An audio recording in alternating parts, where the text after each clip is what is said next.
لحديثك الصحيح دعتوا خوشويستي خوا صلى الله عليه وسلم فرمي والذي نفسي بيده من النعيم الذي تسألون عنه يوم القيامة ظل بارد ورطب طيب وماء بارد.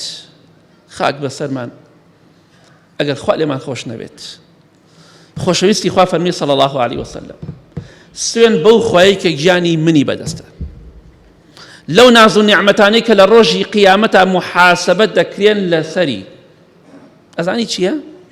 ظل بارد سيبري كيفينك لسيبري كيفينك دانشتوي لبر مبرده لبر سبليده يا لشوينك هوايكي خوشي هبو سيبري كيفينك لروجي قيامتا خواي قورا محاسبة دكا لسر أو شوين فينك أو سيبر فينك آيا شكري خوات لسري كردوا آيا چاكو عبادة لو شوينها كردوا سێبەرێکی فێنک وەڕوتەبن طەیب ئەگەر خورمایەکی جوان و خۆشت خواردە بێ خورمایەکی تەڕ و جوانت خواردە بێ لە ڕۆژی قیامەتە محاسبە دەکرێت لەسەری.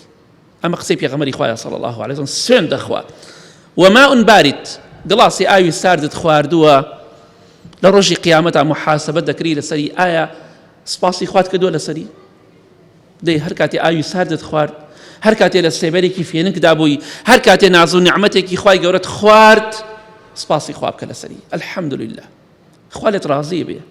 پێغەمبەری خوا فەرمێ صلی الله عليه وسلم هەر کەسێک ئاوێک بخوا قومی ئاو بخوا یاخود هەر کەسێک پارویە نان بخوا الحمد لله بکە خوا لێ ڕازی بێت. ئەگەر الحمد لله نەکەی چ قازانجێ دەکەی؟ کەواتە ئێمە ڕۆژێک دێت لەسەر ئەو شتانی کە لە دنیادا کردومانە محاسبە دەکرین. ئەوە حقیقەتی ئەم ژیانەیە کە ئێمە تیدا دەژین.